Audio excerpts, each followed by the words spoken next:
সালমান খান আর মুন্নি জল খাওয়াচ্ছিল, এরকম একটা সিন ছিল, আমরা দেখেছি প্রত্যেকে। সেই সিনটা এখানে হয়েছে, আমাদের ড্রাইভার দাদা বললো বেশ সুন্দর যাকে বলে। माइनर डिग्री में भी नहीं जमता है, ये केसर वाला है नहीं है, वो मैंगो ऐसे अफगानी आम। এই দেখো আমরা পেহেলগামে আমাদের হোটেলে অলরেডি পৌঁছে গেছি। তো হোটেলটার ডিটেলস 12 কিলোমিটার পথ অতিক্রম করে আমরা এখন পৌঁছে গেছি আরু ভ্যালিতে। এখানে কেমন ঠান্ডা বলো? বিশাল ঠান্ডা। হ্যালো এভরিওয়ান, আজকে আমরা যাচ্ছি এখন শ্রীনগর থেকে পেহেলগাম। মানে একদম দেখতে পাচ্ছি পুরো একদম চুলগুলোর অবস্থা খারাপ হয়, তাই পুরোপুরি বেঁধে যাচ্ছি। জানি না, আজকের ওয়েদার ভীষণ খারাপ যাকে বলে, পুরো ফগ, পুরো কুয়াশায় ভর্তি। জানি না, হয়তো সকাল 7টায় বাজতে বলে, হয়তো এখন বাজে সকাল 7টা। অন্যদিন তুলনায় আজকে আমরা একটু সকালই বেরোবো, কারণ আমাদেরকে আজকে পেহেলগামে সাইট সিনও করতে হবে। শুধু স্টে নয়, পেহেলগামে গিয়ে আমাদেরকে সাইট সিন করতে হবে। অলমোস্ট 3 ঘন্টা লাগবে আমাদের শ্রীনগর থেকে যেতে। তো আজকে যাবো আরু ভ্যালি, বেতাব ভ্যালি আর চন্দনবাড়ি। তারপরে আমরা কালকে একদম জম্মুর জন্য রেডি হয়ে যাব যাওয়ার জন্য। তো চলো আজকের ভিডিওটা আমার সাথে দেখতে থাকো আর সঙ্গে থাকো। এই যে বিদ্যুৎ আছে, লাগেজ ফাগেজ নিয়ে রেডি পুরো যাকে বলে। টাটা। হাই গাইস, আমরা এখন যাচ্ছি পেহেলগাম। এই যে আমাদের নীল দাদা সাথে চলে যাচ্ছে। হাই বলো। হাই হাই বলো। চলো লেটস গো, দেখতে থাকো। क्या आए हैं पहलगांव की रोड में, क्या होगा साउथ इंडियन में? क्या है? प्लेन डोसा। प्लेन डोसा खाবে? এখন আমরা পেহেলগাম যাওয়ার উদ্দেশ্যে বেরিয়ে পড়েছিলাম এবং মাঝপথে হচ্ছে আমরা একটা ব্রেকফাস্টের জন্য হচ্ছে দাঁড়িয়ে পড়েছি। এবং আমাদেরকে হোটেল থেকে অবশ্যই ব্রেকফাস্ট দিয়েছিল, কিন্তু ব্রেড পাউরুটি বা ডিম টোস্ট খাওয়ার আর ইচ্ছে করছিল না। তাই আমাদের পছন্দ মতো আমরা একটু ইউনিক টাইপের, মানে একটু ডিফারেন্ট খাবার নিয়েছিলাম। এই যে হচ্ছে মশালা ধোসা নিয়েছিলাম। আর এই দেখো আমরা পেহেলগামে আমাদের হোটেলে অলরেডি পৌঁছে গেছি। তো হোটেলটার ডিটেলস যারা জানতে চাও তারা অবশ্যই নোট করে নিতে পারো, ফোন নাম্বার বা হোয়াটসঅ্যাপ করতে পারো, তোমরা চার্জেস জানতে পেরে যাবে। দারুণ একটা ভিউ ছিল এখানে। এখানে দেখতে পাচ্ছ 3টে টোটাল নাম্বার দেওয়া আছে। আর এই যে দেখতে পাচ্ছ এখানে সমস্ত বাড়িঘরগুলো প্রায় হচ্ছে কেমন হচ্ছে টিনের টাইপের। আর এই যে কাঠের বাড়ি পুরোপুরিভাবে। এই যে আমরা চলে এসেছি আমাদের রুমে, এটা আমাদের রুম। এই যে মিরর, আর হচ্ছে জানলা দিয়ে পুরো ভিউ দেখা যাচ্ছে। বরফ বেশি পড়েনি, তবে হচ্ছে বরফ আছে, অল্প অল্প বরফ দেখা যাচ্ছে। এই ছিল রুমটা, দেখা যাচ্ছিলো, মানে খুব ভালো একটা ফিল হচ্ছিল। আর এই হচ্ছে ওয়াশরুম থেকেও যাকে বলে বরফ দেখা যাচ্ছিলো, বরফের পাহাড়। জানলা দিকে ওয়াশরুম থেকে বরফের পাহাড় দেখা যাচ্ছিলো, মানে একটা দারুণ ব্যাপার। তো আমাদের হচ্ছে আমরা হোটেলের রুমে এসে একটুখানি রেস্ট করছিলাম।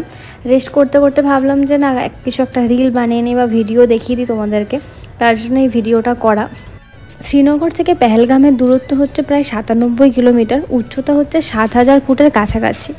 আর যাত্রাপথের মূল আকর্ষণ তো আঁকাবাঁকা খরস্রোতার লিডার নদী আছেই, তোমরা আরু ভ্যালি যখন যাবো তখন দেখতে পাবে। তো আমরা ওই জন্য লাঞ্চ করতে বেরিয়ে পড়েছি, কারণ আমরা এখন হচ্ছে আরু ভ্যালি যাবো, তার জন্য আমাদেরকে লাঞ্চ করে নিতে বললো। যেহেতু সবারই প্রচণ্ড শরীরটা খারাপ, তার জন্য হচ্ছে আমরা লাঞ্চ খুব লাইটলি করব, কারণ আমাদেরকে এখন জার্নি করতে হবে আরু ভ্যালি, বেতাব ভ্যালি এবং সাথে হচ্ছে চন্দনবাড়ি। তো একদিনে এতটা শ্রীনগর থেকে পেহেলগাম এসেছি, প্লাস হচ্ছে আবার যাব, তার জন্য খুব লাইট খাবার খাচ্ছিলাম। ভাত, গরম ধোয়া ওঠা ডাল একদম, আর আলু পোস্ত আর আলু ভাজা আর ডিম ভাজা। এবার আমরা খাওয়া দাওয়া করে পাশেই একটা দোকান ছিল, যেটা ড্রাই ফ্রুটের দোকান। এখানে দেখতে পাচ্ছ কত রকমের ব্লুবেরি, কিউই, ব্ল্যাকবেরি, পোস্ত, আখরোট, আফগানি আম, আরও বিভিন্ন ধরনের ড্রাই ফ্রুট এখানে পাওয়া যাচ্ছিল। ভিলেজ ড্রাই ফ্রুটস এই দোকানটার নাম। আর এই রোডটা হচ্ছে চন্দনবাড়ি রোড। এই যেখানে মধুও পাওয়া যাচ্ছিল, আর বিভিন্ন ধরনের কসমেটিক্স যেগুলো প্রাকৃতিক তৈরি হয়। माइनर डिग्री में भी नहीं जमता है, ये केसर वाला है नहीं है।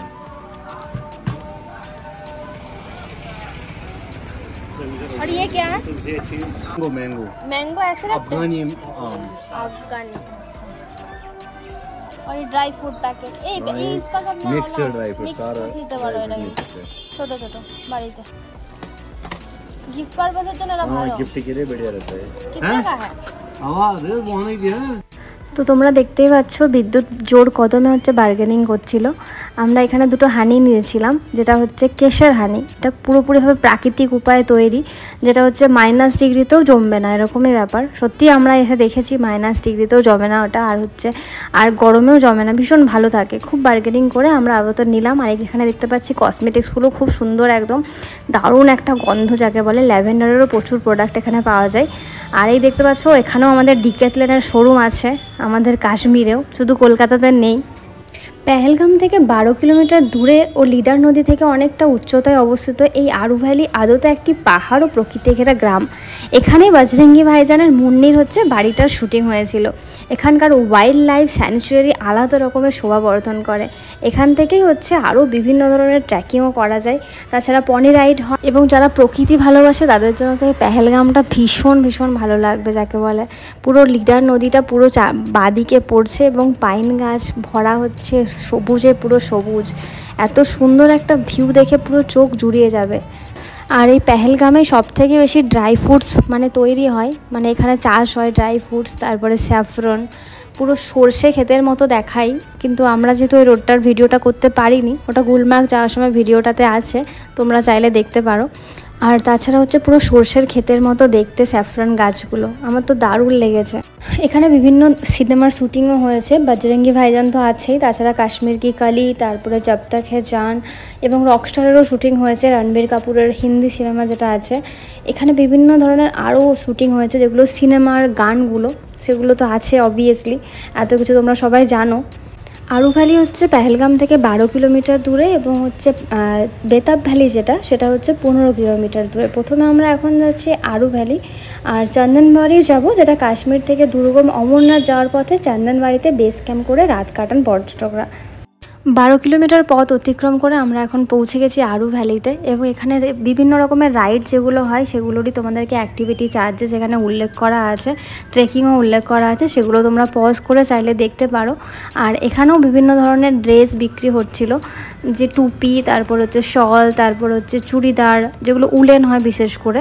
আর দেখতেই পাচ্ছ কীরকম সাইডে পুরো বরফ জমা আছে, যে এগুলো হচ্ছে উইন্টার বরফ। উইন্টারে এই সমস্ত বরফ পুরো ঢেকে যায়, সেই উইন্টারের বরফগুলোই কেটে কেটে কেটে কেটে রাস্তা তৈরি করা হয়। আমরা ভেবেছিলাম আরু ভ্যালিতে পনি রাইড করে ওপরে যাব, কিন্তু যেহেতু ওয়েদারটা সেরকম ভালো ছিল না, তার জন্য পনি রাইড আর করিনি। আরু ভ্যালির যে নিচে যে ভ্যালিটা ছিল সেখানেই আমরা হচ্ছে সময় কাটিয়েছি, কারণ ওই একই দিনে আমাদেরকে বেতাব ভ্যালি আর চন্দনবাড়িটাও আমাদেরকে কাভার আপ করতে হবে। যেহেতু আকাশ মেঘলা করেছিল, আকাশ হচ্ছে মুখ ভারী করে আছে, সেহেতু আমাদের উপায় নেই। এখানে কেমন ঠান্ডা বলো? বিশাল ঠান্ডা, প্রচন্ড পরিমাণে ঠান্ডা এখানে, শ্রীনগর থেকে অনেক ঠান্ডা এখানে, অনেক। এই গাড়ির নাম্বার এখনই 560। আচ্ছা, এখানে অনেক কম দামে কোট পাওয়া যাবে। এই যে ঢেলে বিক্রি করছে যারা।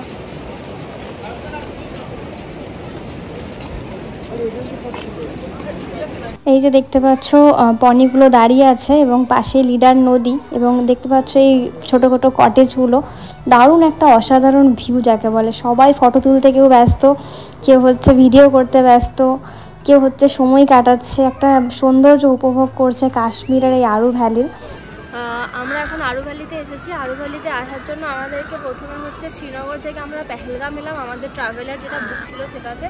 এবং পেহেলগামে আসার পরে হচ্ছে আমাদেরকে কিন্তু একটা লোকাল ট্যাক্সি বুক করতে হয়েছে, যেটা হচ্ছে এখানের ফিক্স রেট থাকে। আর ফিক্স রেট যেটা ওখানে চার্জ থাকে পার পার্সন অনুযায়ী হয়। আমাদের 300 টাকা করে নিয়েছে, 8 জনের 2400 টাকা। আমরা গাড়িতে 8 জন ছিলাম, তো 2400 টাকা নিয়েছে। তো সেই মতো তোমরা এখানে বার্গেনিং হয় না, কারণ এখানে হচ্ছে গভর্নমেন্ট অনুযায়ী ফিক্স থাকে। তারপরে হচ্ছে এই আরু ভ্যালিটাতে আসার জন্য তোমার হচ্ছে 25 টাকা করে পার পার্সন এন্ট্রি ফি থাকে। তো এটাতে হচ্ছে বজরঙ্গি ভাইজানের শুটিং হয়েছে। তোমরা দেখতে পাচ্ছ এখানে যে একটা জল যাচ্ছে, পুরো হিমালয় থেকেই বোধহয় জলটা আসছে। ওই জল দেখতে পাচ্ছ, সেই সলমান খান আর মুন্নি জল খাওয়াচ্ছিল, এরকম একটা সিন ছিল, আমরা দেখেছি প্রত্যেকে। সেই সিনটা এখানে হয়েছে, আমাদের ড্রাইভার দাদা বললো। বেশ সুন্দর যাকে বলে। মানে খুব ভালো লাগছে জায়গাটাতে, কিন্তু প্রচণ্ড ঠান্ডা, এত ঠান্ডাতে শরীর খারাপ হয়ে যাচ্ছে। তো চলো আমার সাথে থাকবো ভিডিওতে।